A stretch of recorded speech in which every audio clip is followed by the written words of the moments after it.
Nós lemos outro dia esse texto, vamos ler de novo, irmãos. Capítulo 9 de Isaías, todos acharam?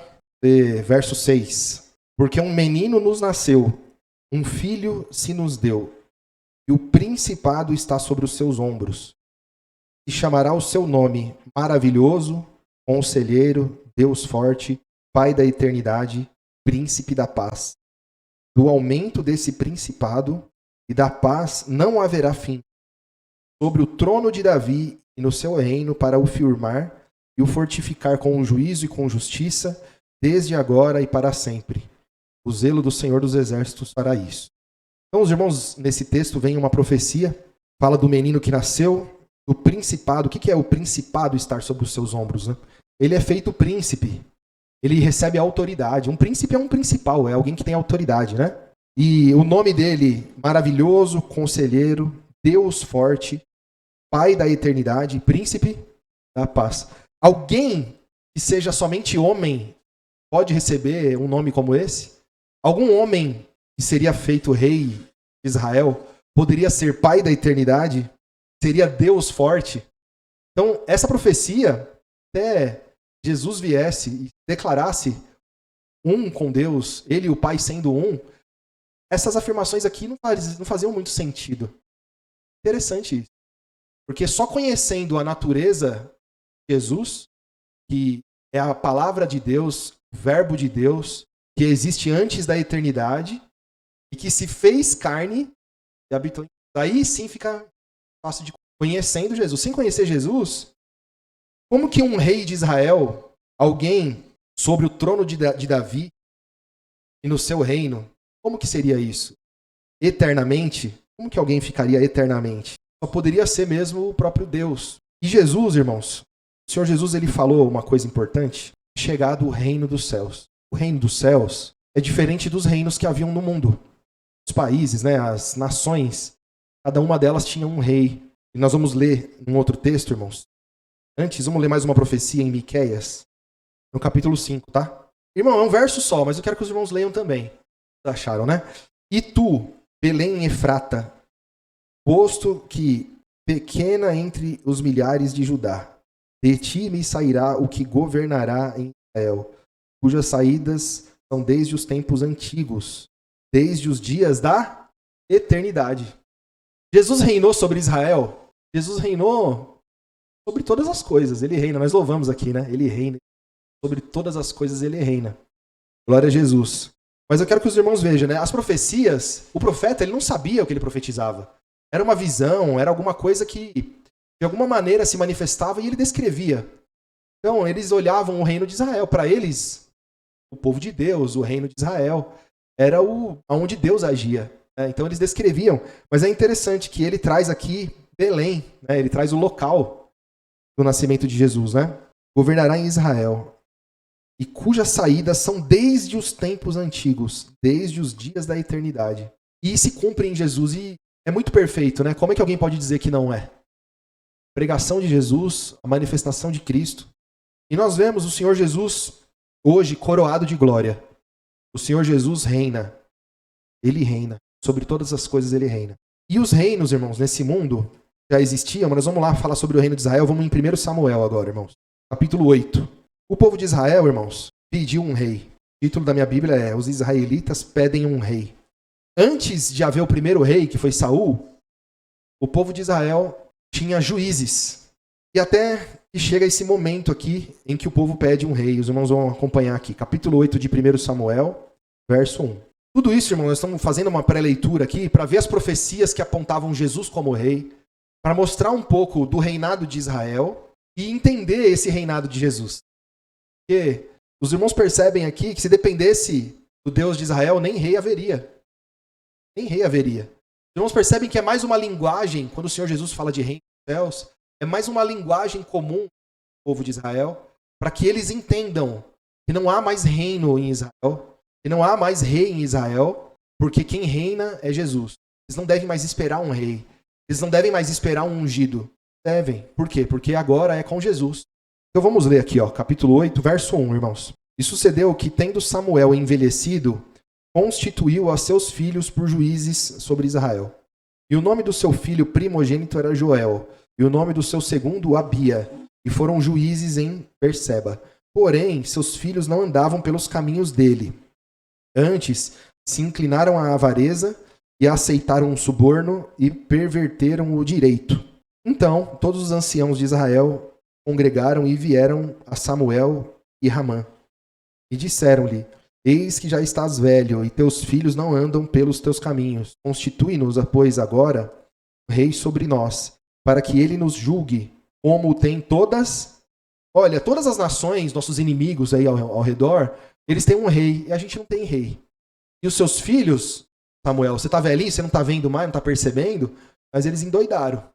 Estão avarentos, estão subornando gente, estão aceitando suborno, aliás. Ou seja, a justiça aqui não é mais justa. Quem dá mais dinheiro, quem consegue convencer eles, o negócio aqui está feio. E a gente quer um rei, a gente não quer mais juízes, não. Uma linguagem simples, foi mais ou menos isso que eles disseram, né? Verso 6. Porém, essa palavra pareceu mal aos olhos de Samuel. Quando disseram, dá-nos um rei, para que nos julgue. E Samuel orou ao Senhor. E disse o Senhor a Samuel, ouve a voz do povo em tudo quanto te disserem, tudo quanto te dizem, pois não te tem rejeitado a ti, antes a mim me tem rejeitado, para eu não reinar sobre... Então nós vemos aqui o Senhor de Israel, enciumado aqui, incomodado. Olha, você está preocupado porque os seus filhos foram rejeitados como juízes? Eles estão rejeitando a mim primeiro. Verso 8. Conforme a todas as obras que fizeram desde o dia em que os tirei do Egito até o dia de hoje, a mim me deixaram. E a outros deuses serviram, assim também fazem a ti.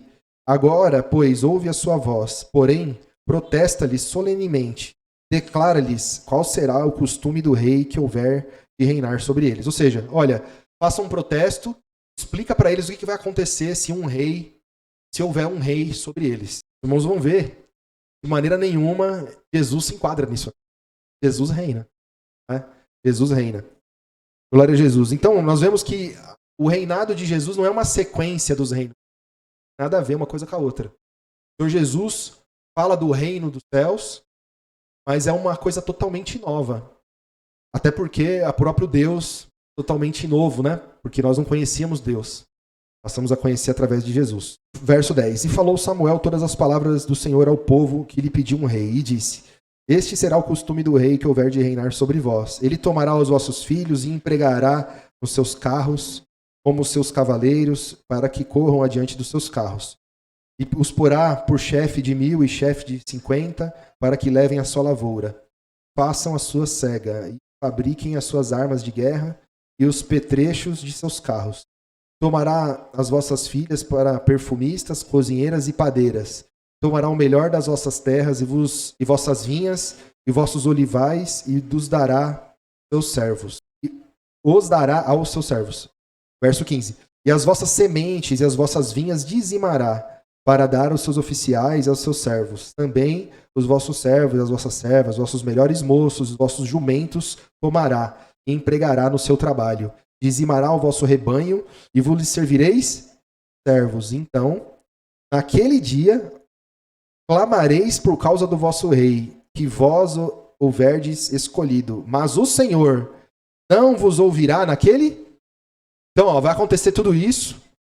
Resumindo, vai botar vocês para trabalhar, vai juntar seus filhos, suas filhas, muita gente vai trabalhar para ele, vai tomar posse do fruto do trabalho de vocês, e é isso que vai acontecer. E quando vocês estiverem bem cansados dessa vida, vocês vão clamar a mim, e eu não vou ouvir vocês. Ele disse. Verso 19. Porém o povo não quis ouvir a voz de Samuel, e disseram: Não mais haverá sobre nós um rei. E nós também seremos como todas as outras nações, e o nosso rei nos julgará, e sairá diante de nós, e fará as nossas guerras. Olha só, o que o rei fazia, né? Ouvindo, pois, Samuel todas as palavras do povo, as repetiu aos ouvidos do Senhor. Então o Senhor disse a Samuel: Dá ouvidos à sua voz, e constitui-lhes um rei. Então Samuel disse aos homens de Israel: Volte cada um à sua...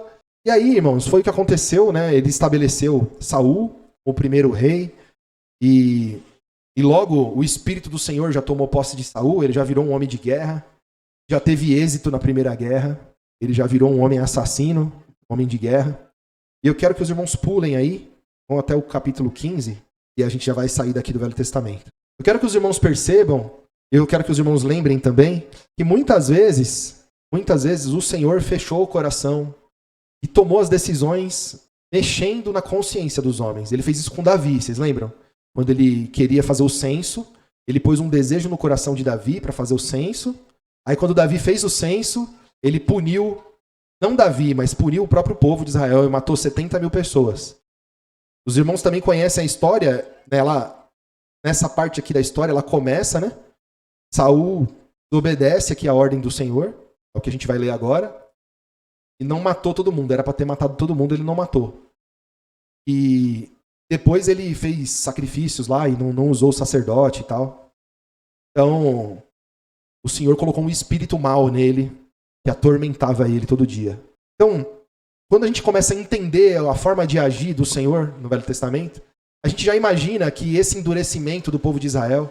Os irmãos imaginam que vocês hoje estão aí se organizando para fazer as festas aí no final do ano, né? E vocês têm que se comunicar e decidir. Às vezes vocês ficam um tempo decidindo como que vai ser uma coisa ou outra. Vocês imaginam que as 12 tribos de Israel se reuniram e foram falar com Samuel, todos com o mesmo propósito: queremos um rei. Não foi coisa pequena.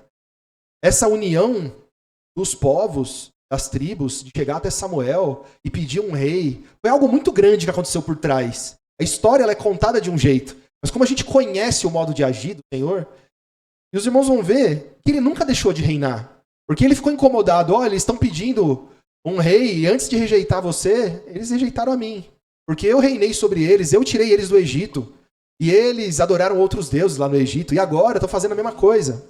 Aqui os irmãos vão ver, no fim das contas, é ele que está reinando. Mas quem que está pagando pelos erros? O homem. Então vamos ver aqui, ó, verso 1, capítulo 15. Então disse Samuel a Saul: enviou-me o Senhor a ungir-te rei sobre o seu povo, sobre Israel. Ouve, pois, agora a voz das palavras do Senhor. Assim diz o Senhor dos Exércitos: eu me recordei o que fez Amaleque a Israel, como se lhe opôs no caminho quando subia do Egito. Vai, pois, agora e fere a Amaleque. Destrói totalmente a tudo o que tiver. A palavra que ele usou aqui, irmão, destrói, não é? Fere a Amaleque e destrói totalmente tudo que tiver. E não lhe perdoes. Porém, matarás desde o homem até a mulher, desde os meninos até os de peito, desde os bois até as ovelhas, e desde os camelos até aos jumentos. E aí, Saul convocou o povo, etc. Vamos pular essa parte, vamos para o verso 7. Então feriu Saul aos amalequitas, desde Avilá até chegar a Sur, que está de fronte do Egito. E tomou vivo a Agag, rei dos amalequitas, porém a todo o povo destruiu ao fio. Então ele destruiu, a mando de quem? Do Senhor. Então o que aconteceu? Só para ficar claro aqui, para ninguém esquecer, né, irmãos? Vamos lembrar aqui. O povo de Israel estava no Egito, e o Senhor falou: olha, eu vou ser conhecido no mundo inteiro. Agora é a hora, chegou a hora de eu ficar conhecido. Moisés, você vai falar com o faraó, vai dizer para ele que ele tem que deixar o povo de Israel ir embora do Egito, livre, porque o meu povo, o Senhor está dizendo, vai me adorar. Ele vai me adorar. Então, eu quero, você tem que fazer isso. Liberta, porque se você não libertar, a coisa vai ficar feia para você. Só que aí o que ele fez? Ele ia lá e endurecia o coração de Faraó. Porque a intenção dele era essa. A intenção dele era ficar conhecido. E quando ele faz isso 10 vezes, as pragas, a morte de muitas crianças, de todos os primogênitos do povo de Israel, aquela notícia, a saída do povo de Israel, o exílio, o mar se abrindo, os exércitos de Faraó, toda hora com o coração endurecido, indo atrás do povo de Israel, e mortos ali, aquilo foram enviados, né? De alguma maneira, comunicados aos povos. As pessoas ficaram sabendo do que aconteceu no Egito. Isso está escrito. Então, onde o povo de Israel passava no deserto, que era uma caminhada de dias, virou 40 anos, todo mundo já conhecia o povo de Israel. Quando o povo de Israel chegava perto de uma nação, eles tremiam de medo. Eles sabiam o que tinha acontecido. Então, os amalequitas não foi diferente. Os amalequitas impediram eles de passar pelas terras. E aí o Senhor lembrou, depois de centenas de anos, eu lembrei que ia acontecer lá no deserto. Saul, vai lá agora, vamos castigar esse povo. Se os irmãos prestarem bem atenção, se os irmãos perceberem o modo de agir, o modus operandi, né, do Senhor dos Exércitos, lá do Velho Testamento, os irmãos vão ver que, na verdade, o que ele está fazendo é colocar Saul numa situação difícil. É punir o povo de Israel. Por quê? Porque ele faz isso. Ele ficou incomodado, ele vai, ele mexe, ele fecha coração. Então, o que aconteceu lá com Davi, quando fez o censo? A mesma coisa. Davi, ele não sabia por que ele queria fazer o censo. Entrou um desejo no coração dele, ele foi incitado a fazer aquilo. Ele foi e fez. Depois o Senhor foi lá e puniu e matou 70 mil do povo. Aqui, ele queria dar uma amostra para o povo de Israel. Vocês não queriam um rei? Pois agora começou o problema já. Né? Então, Saul traz esse homem, esse rei, né?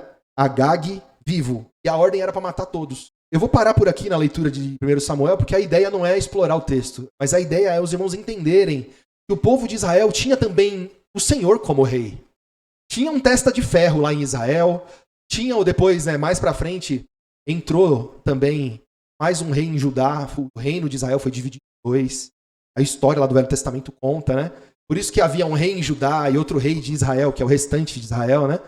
Mas o fato é que o Senhor sempre interferiu, o Senhor sempre abriu e fechou o coração, o Senhor sempre deu ordem através de profeta, o Senhor sempre mexeu em tudo. E nós vamos ver agora, irmãos, lá em João 10, né, para ficar bem claro. Os irmãos perceberam nas palavras ali, né, que a ordem era destruir tudo. E eles foram para destruir tudo. A ordem era para matar até as crianças. Irmãos, os irmãos acham que numa nação tem pouca criança? Será que numa nação tem bastante bebê? A nossa igreja é tão pequena, já tem um bebê aqui. É um bebê de peito ainda. Pois é, a ordem era matar até os bebês de peito. Por causa de um problema com um rei há centenas de anos atrás. Uma nação estava sendo punida e foram todos mortos. Foi tudo destruído, até os animais foram mortos. O rei Agag ficou vivo, mas o restante foi tudo morto. Quantas crianças foram mortas? Quantos bebês foram mortos? Foi estratégia de Saul? Foi a vontade de Saul, o rei de Israel? Foi. Mas foi ordem do Senhor, de Jeová, matar, roubar e destruir. Então em João 10, verso 7. João 10, verso 7. Tornou, pois, Jesus a dizer-lhes, em verdade vos digo, que eu sou a porta das ovelhas. Todos quantos vieram antes de mim são ladrões e salteadores, mas as ovelhas não os ouviram. Eu sou a porta. Se alguém entrar por mim, salvar-se-á. E entrará, sairá e achará pastagem. O ladrão não vem senão a roubar, a matar e a destruir. E eu vim para que tenham vida e a tenham com abundância. Então, irmãos, o Senhor Jesus chama de mercenário, o Senhor Jesus chama de ladrão quem veio antes dele. E veio para roubar, para matar e para destruir. Então, o reinado de Israel, tinha lá uma pessoa lá nomeada rei de Israel, rei de Judá. Mas no fim das contas, o Senhor, quando queria fazer alguma coisa, ele ia lá e fazia. Ele ia lá e punha a mão dele. Né? Para matar, para roubar, para destruir. E são muitas as histórias, são muitas. Estão escritas aqui no Velho Testamento. Então, irmãos, glória a Jesus. Lá em Apocalipse, irmãos, vamos lá no capítulo 12, verso 1. E viu-se um grande sinal no céu, uma mulher vestida do sol, tendo a lua debaixo dos seus pés, e uma coroa de 12 estrelas sobre a sua cabeça. E estava grávida, e com dores de parto, gritava com ânsias de dar à luz. E viu outro sinal no céu, e eis que era um grande dragão vermelho, que tinha 7 cabeças e 10 chifres, sobre as suas cabeças 7 diademas. Diademas, irmãos, não é a cidade de Diadema, não. Diadema, para quem não sabe, são coroas, tá? Então, essa visão desse profeta é a visão de um principado muito poderoso. Esse dragão é um demôniozinho, mequetrefe, não. Esse aqui é um príncipe, é um principal, é o Deus desse século. Então, as características dele, que curiosamente são descritas muitas vezes quando alguém fala de Jeová, né? Carvões da sua boca, fumaça das suas narinas, até cauda ele tem, né? Em algumas descrições. Fogo da boca. Então, a descrição de um dragão. Então ele diz, né? Verso 3, e viu-se outro sinal do céu, eis que um grande dragão vermelho, que tinha 7 cabeças, 10 chifres e sobre suas cabeças 7 diademas, coroas, né? E a sua cauda levou após si a terça parte das estrelas do céu e lançou-a sobre a terra. E o dragão parou diante da mulher que havia de dar à luz, para que, dando ela à luz, lhe tragasse. Aqui, agora que eu me lembrei, né? Esse texto que a gente leu na pregação falava sobre o Natal, né? Tem a estrela que mostra onde Jesus nasceu. Os magos vão lá, a mando do rei Herodes, né, para trazer para ele a orientação de onde ele estava para poder matar a criança, né? Então os irmãos veem aqui que essa descrição desse texto é mostrando, na verdade, uma revelação do que já tinha acontecido, né? Glória a Jesus. Vamos continuar a leitura aqui, ó. Verso 5. E deu à luz a um filho homem, que há de reger todas as nações com vara de ferro, e o seu filho foi arrebatado para Deus e para o seu... Então os irmãos percebem que hoje o Senhor Jesus, né, o filho, foi arrebatado ao seu trono, né? Senhor Jesus. Então, os irmãos percebem que a profecia, ela vai indo e voltando, né? Ela vai mostrando as revelações, né? Então, o que é reger com vara de ferro? Porque a vara, irmãos, a vara normalmente é um galho de uma árvore, né? Ressecado ali e tal, tratado. Ele pode até ser forte, mas ele não é forte igual o ferro, né? Então está dizendo que o filho dessa mulher regeria todas as nações com vara. Tem até um salmo, né? É o Salmo 2, eu anotei aqui, ó, Salmo 2.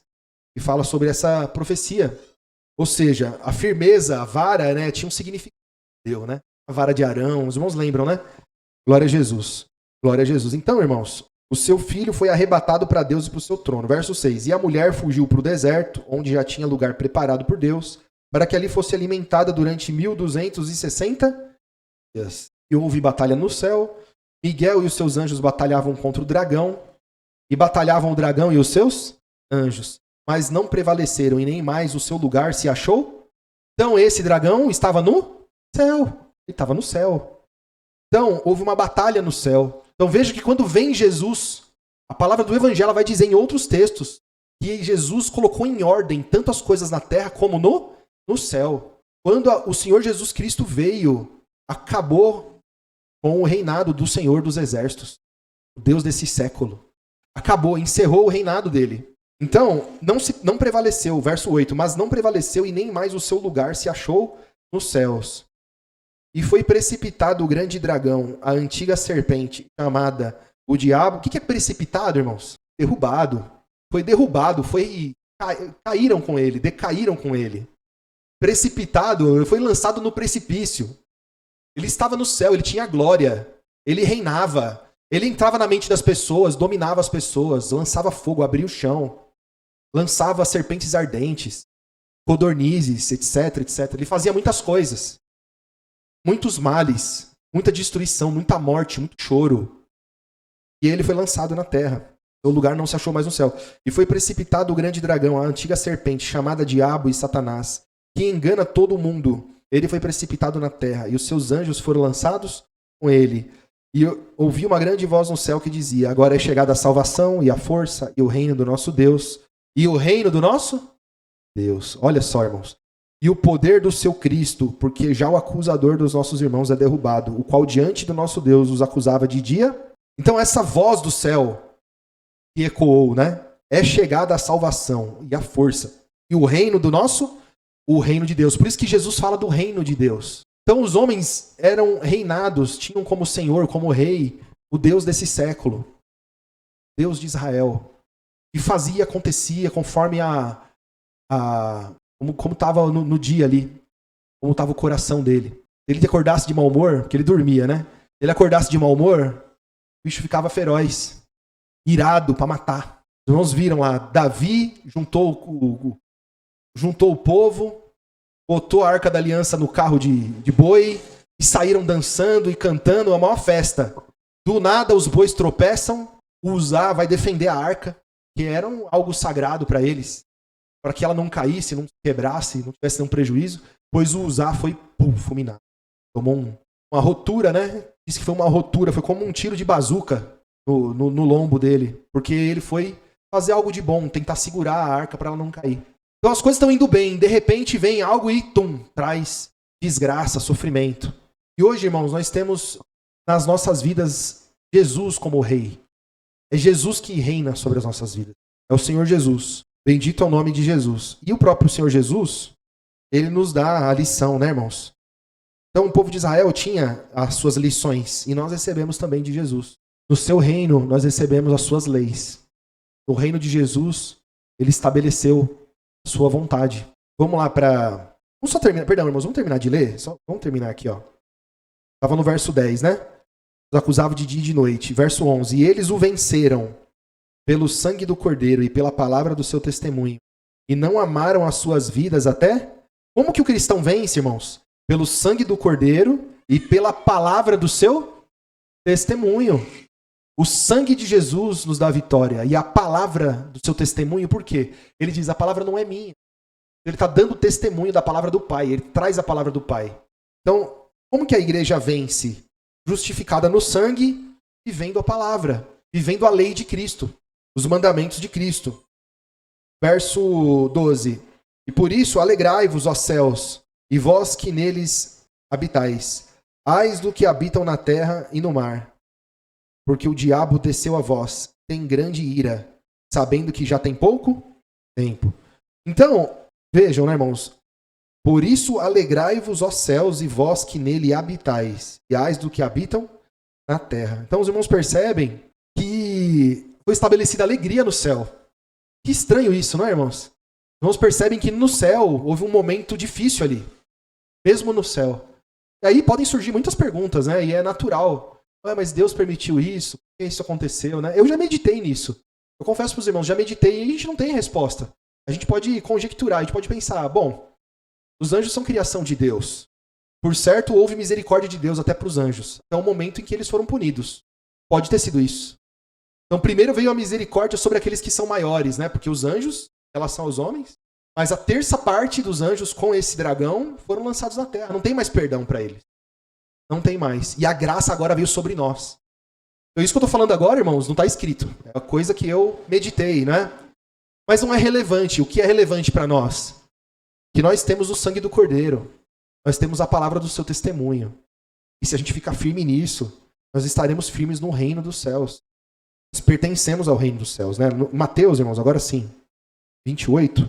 Vamos ler o verso 28, o capítulo 28 todo, irmãos. Se o Senhor Jesus não tivesse ressuscitado, irmãos, pessoas iriam equiparar Jesus com Moisés, equiparar Jesus com outros homens que vieram no passado e fizeram sinais. Olhar para os sinais que operaram na vida de Moisés. Foram grandiosos. Foram.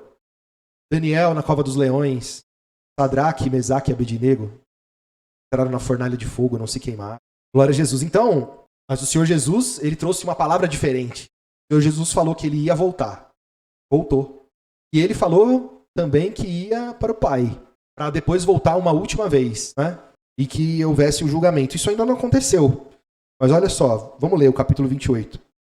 E no fim do sábado, quando já despontava o primeiro dia da semana, Maria Madalena e outra Maria foram ver o sepulcro. E eis que houvera um grande terremoto, porque um anjo do Senhor, descendo do céu, chegou removendo a pedra da porta, sentou-se sobre ela.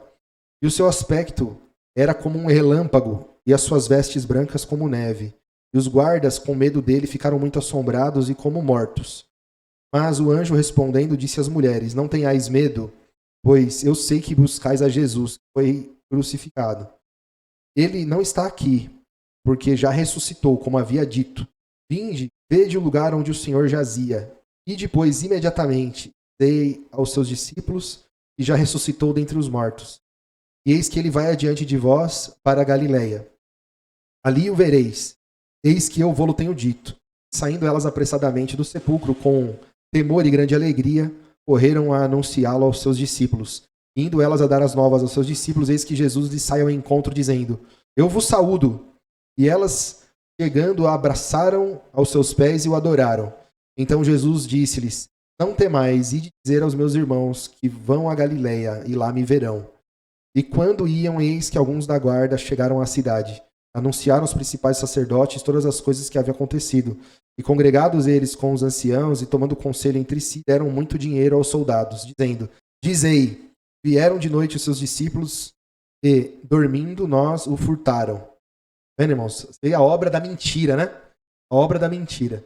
Como ia ser algo notório e muito poderoso, aquele que mente desde o princípio e nunca se firmou na verdade porque não há verdade nele, quando profere mentira, fala do que ele é próprio, porque é mentiroso e pai da mentira, é o Senhor Jesus falando para os judeus, esse aí é o pai de vocês, é o diabo, pai de vocês, é mentiroso e pai da mentira. Então ele já vem com a mentira, já vem com o engano, né? Para querer diminuir o que aconteceu ali com o Senhor Jesus. Apagar, né? Para que as pessoas não acreditassem. Verso 14. E se isso chegar a ser ouvido pelo presidente, nós o persuadiremos e vos poremos em segurança. E eles, recebendo o dinheiro, fizeram como estavam instruídos, e foi divulgado este dito entre os judeus até o dia de hoje. Então, e é verdade, tá? Se você perguntar, os judeus vão dizer, não, ele morreu e, na verdade, discípulos dele deram fim no corpo dele e disseram que ele ressuscitou. Glória a Jesus. Verso 16. E os 11 discípulos partiram para Galiléia, para o monte que Jesus tinha designado. E quando o viram, o adoraram, mas alguns duvidaram. Chegando-se Jesus, falou-lhes dizendo, é-me dado todo o poder no céu, eu reino. É isso que Jesus disse. Eu reino sobre o céu e a terra. Glória a Jesus. Então Jesus, ele estabelece o seu reino. O Senhor Jesus reina. O Senhor Jesus está sobre as nossas vidas com poder. E ele não é um rei humano. E ele não é um rei que é enganado por um espírito mau. O Senhor Jesus age com justiça. O Senhor Jesus reina sobre a sua vida e sobre a minha vida com justiça. O seu reinado é eterno. Glória a Jesus. E ele nos dá uma ordem. Portanto, ide e fazei discípulos de todas as nações, batizando-os em nome do Pai e do Filho e do Espírito Santo, ensinando-os a guardar todas as coisas que estão na Bíblia. É isso? Não é isso. É guardar tudo o que, irmãos? E eu vos tenho mandado. E eis que estou convosco todos os dias até a consumação do mundo dos séculos. Vendo só? Então você vê que muitas vezes está escrito séculos, né? E é mundo. Falando do mundo, né? Amém. E ele encerra aqui. Então, o Senhor Jesus ressuscitou. Foi notório àqueles que criam. Eles creram. Glória a Jesus. E a mensagem do Evangelho chegou até nós. O reino dos céus existe. Jesus reina no céu e na terra. Ele tem todo o poder. E nós vivemos, né, irmãos? Segundo a vontade dele. Vamos em Romanos, irmãos? Olha que interessante. Eu estava lendo esse texto hoje, verso 26. Isso aqui eu já falei para os irmãos outras vezes. Nós, né, já falamos outras vezes. Que o nosso coração, a nossa vontade de fazer o que é certo, a nossa vontade de fazer a vontade do nosso rei, a vontade do cristão, cumprir com os mandamentos, e fazer o que é correto, o que é agradável, o bom intento do coração, consciência do homem, sinceridade do homem é o que mais importa. Se você é sincero diante de Deus, se você quer fazer a vontade de Deus, isso é o que mais importa, ainda que você esteja errado. Por quê? Porque ele vai te conduzir à verdade. Ele vai te conduzir à justiça. Glória a Jesus. Olha o que diz o texto. E da mesma maneira, também o Espírito ajuda as nossas fraquezas, porque não sabemos o que havemos de pedir como convém, mas o mesmo Espírito intercede por nós com gemidos inexprimíveis. E aquele que examina os corações sabe qual é a intenção do Espírito. E é ele que, segundo Deus, intercede. Então, ele examina os corações e sabe a intenção, a razão. Né? O homem espiritual, aquilo que você tem de intento dentro do seu coração. Você procura o que é certo. Você procura a justiça. Você procura fazer aquilo que é agradável a Deus. Porque você sabe, existe uma lei, existe um Senhor. Ele sabe o que é melhor para mim. Ele determina como que eu ando, como que eu vivo. Então, se você vive assim, ainda que você erre, ainda que você esteja enganado em algum ponto de doutrina, em alguma atitude, numa forma de ser sua, que ainda você não foi curado, foi sarado, o Espírito Santo sabe, ele examina o coração, ele sabe a intenção. E aí ele intercede por você, com gemidos inexprimíveis. E aí nós vemos o contrário lá no Velho Testamento. O homem, do nada, recebe uma instrução no coração. É incitado a fazer o mal. Ele vai e faz o mal. E aí, o que acontece? Vem um espírito mal sobre ele, vem peste, vem morte, vem mortandade sobre a população. Meus irmãos percebem a diferença. Aqui você tem uma boa vontade, você tem dentro do seu coração um intento de fazer o bem. Ainda que você erre, o Espírito Santo vai, intercede por você com gemidos inexprimíveis. As suas orações chegam a Deus perfeitas. E antigamente não era assim. Ainda que você procurasse fazer o bem, como o próprio livro de Romanos aqui no capítulo 7 diz, né? Ainda que eu queira fazer o bem, o mal está em mim. O homem sem Cristo, o homem sem o Rei Jesus, ele está em maus lençóis. Ele quer fazer o bem e não consegue. Quando ele recebe o Espírito Santo, quando ele recebe a graça, quando o reino de Jesus toma posse dele, as coisas mudam. Então ele vai dizer aqui, ó, verso 28, e sabemos que todas as coisas contribuem juntamente para o bem daqueles que amam a Deus, daqueles que são chamados segundo o seu decreto. Um rei dá decreto, não dá? Não é o rei que faz decretos? Então o Senhor Jesus faz decretos. Você é chamado segundo os decretos desse rei. E você faz de boa vontade, você ama o seu Senhor. Glória a Jesus. E todas as coisas vão contribuir para o seu bem. Ainda que num primeiro momento pareça ruim, aquilo vai se converter em fé, vai se converter em paciência, em esperança. Aquilo vai te fortalecer, aquilo vai te consolar. E vai te fazer capaz de consolar aqueles que precisam de consolação. Como diz a palavra. E muitas coisas são geradas, uma infinidade de coisas. Ainda que algo de ruim esteja acontecendo, todas essas coisas, se você persevera nas palavras de Jesus, elas vão se converter em algo bom, porque todas as coisas cooperam justamente para o bem daqueles que amam a Deus, daqueles que são chamados segundo o seu decreto. Glória a Jesus. Verso 29, porque os que dantes conheceu, também os predestinou para serem conformes à imagem do seu Filho, a fim de que ele seja o primogênito entre muitos irmãos. E aos que predestinou, a estes também chamou. E aos que chamou, a estes também justificou. E aos que justificou, a estes também glorificou. Glória a Jesus.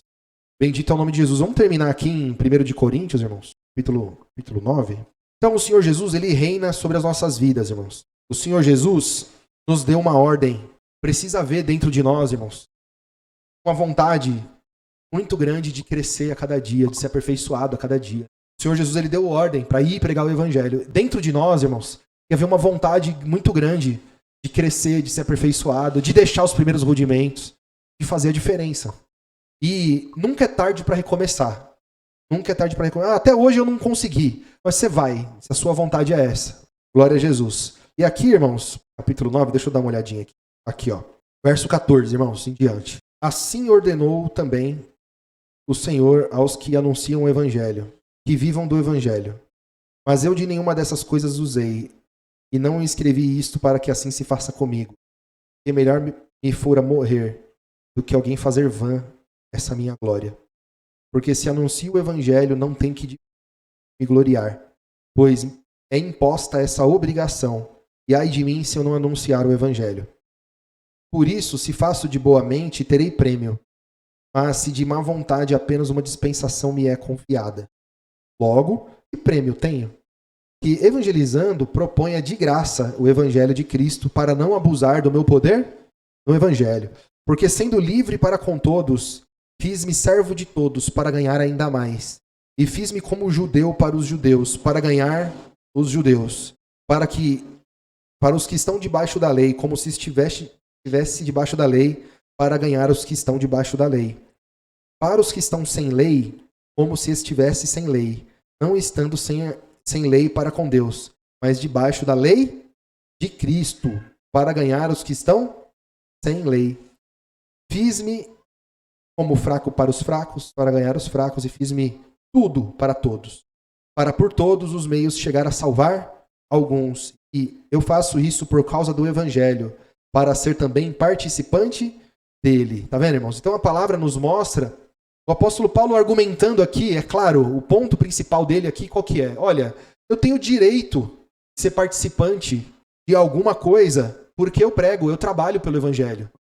Mas eu abro mão disso, é o que ele está dizendo. Eu abro mão, eu faço isso e ninguém vai me tirar essa glória. Eu quero fazer isso de graça. Ainda que eu tenha direito de receber alguma coisa. E ele fala, que prêmio que eu tenho? Que prêmio que eu tenho? Que evangelizando proponha de graça o evangelho de Cristo, para não abusar do meu poder no evangelho. Então, os irmãos percebem a vontade dele fazer pelo reino. Então, ele se multiplicava em várias pessoas diferentes.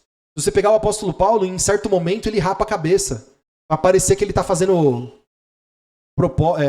voto.